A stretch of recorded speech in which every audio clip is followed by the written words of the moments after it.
নাটক বড় একা লাগে।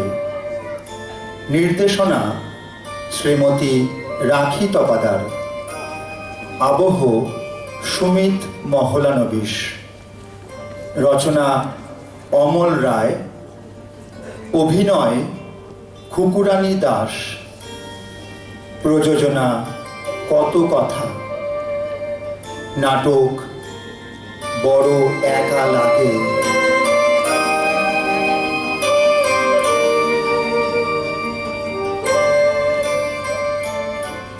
দেখি কার ফোন এলো। হ্যালো হ্যালো, কে বলছেন? হ্যাঁ, আমি শ্যামলী মিত্র বলছি। কে? রূপশ্রী? ও মা, রূপশ্রী তুই? বাবা, কতদিন বাদে তোর গলা শুনতে পেলাম। তোরা দেশে ফিরে এসেছিস? রাজারহাটে বাড়ি কিনেছিস? কবে ফিরলি দেশে? মাস 6 এতদিন বাদে আমার কথা মনে পড়লো বুঝি?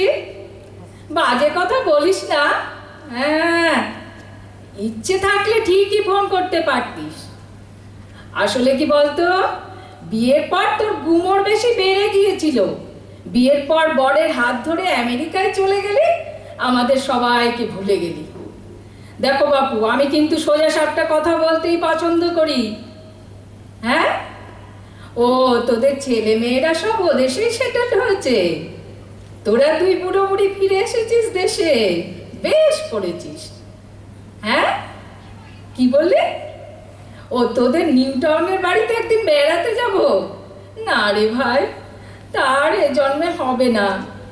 বাতের ব্যথায় আমি শয্যা বন্দি রে। তার থেকে বরঞ্চ তোরা একদিন আয় না আমার বাড়িতে। হ্যাঁ, কি বললি? ও, তোর একটা ফোন আসছে। আচ্ছা আচ্ছা, রেখে দে। হ্যাঁ, একবার কল্পনাকে দেখি তো ফোন করে। কল্পনার নাম্বারটা এই তো রিং হচ্ছে। হ্যালো হ্যালো, একটু কল্পনাকে দেবে। ও মা, তুই নিজেই ফোন ধরেছিস? বাবা, তোর গলাটা একেবারে পাল্টে গেছে রে। আমি তো চিনতেই পারিনি। আমি শ্যামলী রে। হ্যাঁ, শ্যামলী মিত্র, বেতন 85 ব্যাচ, হিস্ট্রি। হ্যাঁ হ্যাঁ, যাক, চিনতে পেরেছিস তাহলে। আমি তো ভাবলাম তুই আমাকে ভুলেই মেরে দিয়েছিস। অবশ্য তোর এখন ভরভরন্ত সংসার, 2 ছেলে 1 মেয়ে, 2 বৌমা, জামাই, 4 নাতি নাতনি। তোর নিঃশ্বাস ফেলবার ফুরসত কই? আর আমার এদিকে দেখ, অখণ্ড অবসর। ভাইদের সংসারেই আছি না, তার জন্য অবশ্য আমার কোনো আক্ষেপ নেই। ওরা এই বুড়িকে খুব যত্ন আত্তি করে। হ্যাঁ, তুই তো জানিস, ভাইদের মানুষ করতে গিয়ে আমার তো আর নিজের ঘর বসানোই হয়নি। হ্যাঁ, তার জন্য আমার কোনো দুঃখ নেই। ছোট ভাই আর তার বউ এই বুড়িকে খুব সেবা যত্ন করে। বড় ভাইও রোজ খোঁজ খবর নেয়, তার ছেলে মেয়েরাও আসে। হ্যাঁ, কি বললে? ও, তোর ছোট নাতনি কাঁদছে, তাকে কোলে নিতে হবে। আচ্ছা আচ্ছা, রেখে দে। হ্যাঁ, দেখেছেন তো, কল্পনাটা ঠিক আগের মতো হিংসুটে রয়ে গেছে। যেই আমার সুখের কথা শুনলো, অমনি ফোনটা রেখে দিল। এই যদি আমার ভাইদের নামে আমি অশ্রদ্ধা অবহেলা নিয়ে কাঁদুনি গাইতাম, তাহলে 2 ঘন্টা আমার সঙ্গে বক বক করে যেত। উফ বাবা গো, এই বাতের ব্যথাটা আমাকে একেবারে শয্যা বন্দি করে দিল গো, একেবারে পঙ্গু করে দিল। এই ভাবসা ঘরটাতে সারাদিন শুয়ে বসে থাকা। অবশ্য এই ঘরের মধ্যে মাঝে মধ্যে লাঠি নিয়ে পায়চারিও করি। আর মাসে একদিন লাঠি হাতে ব্যাংকে যাই পেনশনটা তুলতে। ছোট ভাই নিয়ে যায় ধরে। হ্যাঁ, টাকাটা তুলে বেশিরভাগটাই ওর হাতেই দিয়ে দিই, বাকিটা বড় বৌদি এসে নিয়ে যায় পরের দিন। ওদেরও তো দরকার। না, আমার নিজের কাছে কিছু রাখি না, আমার আর কি দরকার, আমার ভাইরাই তো আমার সব দেখাশোনা করছে। তবে এই পাড়ার লোকগুলো জানেন খুব হাড়বচ্চা। শুনতে পাই তারা নাকি বলে বেড়ায় এই দুই ভাই মিলে আমাকে নাকি শুষে খাচ্ছে। বিশেষ করে এই ছোট ভাইয়ের কথা বলে জানেন। আরে বাবা, খাচ্ছে তো খাচ্ছে, তোদের অত চোখটাটাই কেন? হ্যাঁ, এই দেখো আবার রিং হচ্ছে তো। হ্যালো হ্যালো, কে? তৃপ্তি? বাবা, আমি তো ভাবতেই পারিনি তুই এই সন্ধ্যেবেলা আমাকে ফোন করবি। হ্যাঁ, তা তো ঠিকই, তুই মাঝে মাঝে আমার খোঁজ খবর নিস ফোন করে। আর নিবি নাই বা কেন বল? আমরা সেই কোন ছোটবেলার বন্ধু, স্কুলে ক্লাস 3 থেকে একসঙ্গে পড়েছি বল। আচ্ছা তৃপ্তি, আমাদের স্কুলের পাশে ওই যে বড় মাঠটা, তারপর বড় সবুজ গাছগুলো, ওরা যেখানে আমরা টিফিনে খেলতে যেতুম, সেই সব আছে এখনো?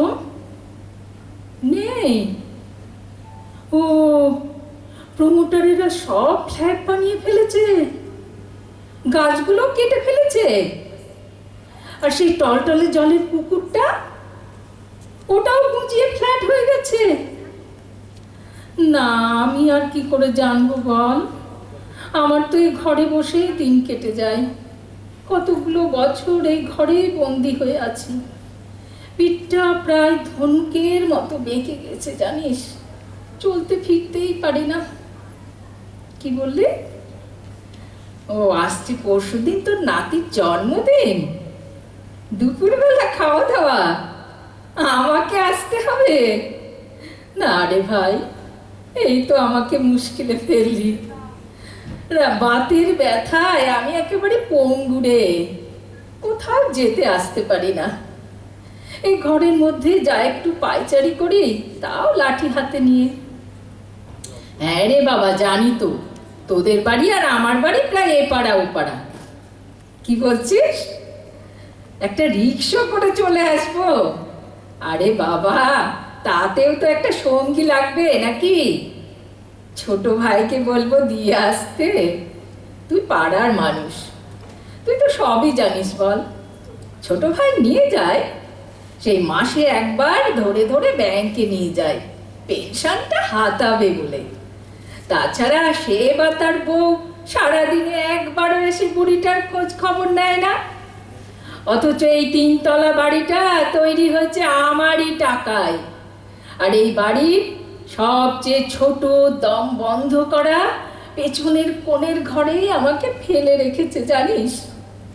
সকালে বাসি রুটি আর একটুখানি চা, দুপুরে ভাত আর টেলটেলে জলের মতো ডাল, আর সাথে একটু কচু ঘেঁচুর ঘ্যাট, আর রাত্রে 3খানা রুটি আর একটু তরকারি। এই আমার জন্য বরাদ্দ, বুঝলে? তাও কাজের মেয়েটা এসে দিয়ে যায়, তাদের আসার সময় হয় না জানিস। তুই তো সবই জানিস তৃপ্তি।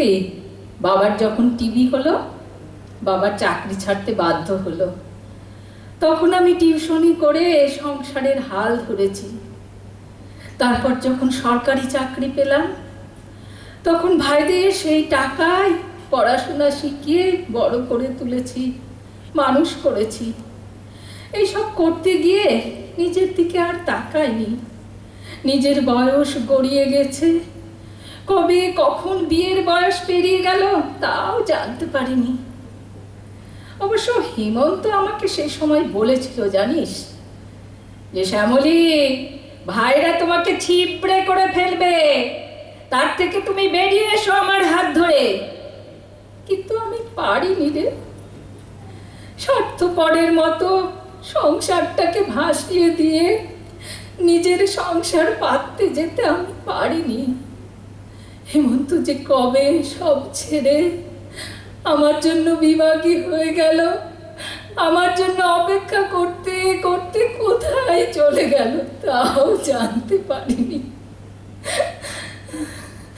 আজকে আজকে যখন রাত্রিবেলা বিছানায় শুয়ে শুয়ে যন্ত্রণায় কাতরাতে থাকি, তখন ওরা একবারও কেউ এসে খোঁজ নেয় না। আমার সব কিছু কেড়ে নিয়ে আমাকে নিঃসঙ্গতার রাস্তা করে ছুঁড়ে ফেলে দিয়েছে। আমি জানি এইভাবে একা থাকতে থাকতে একদিন আমি শেষ হয়ে যাব।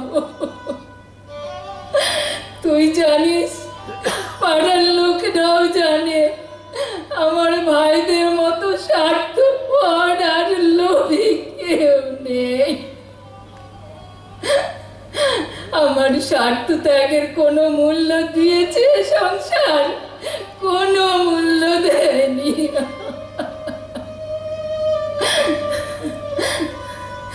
হ্যালো হ্যালো, কিরে তৃপ্তি, ফোন রেখে দিলি? হ্যাঁ,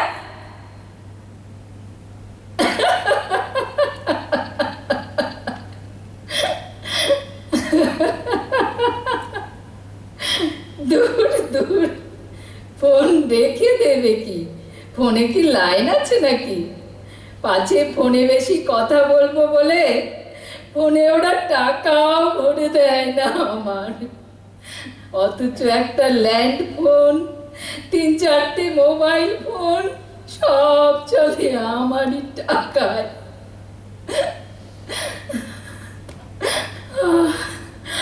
বড় একা লাগে হেমন্ত, বড় একা লাগে। আজ আজ তুমি কোথায় হেমন্ত? বড় একা লাগে।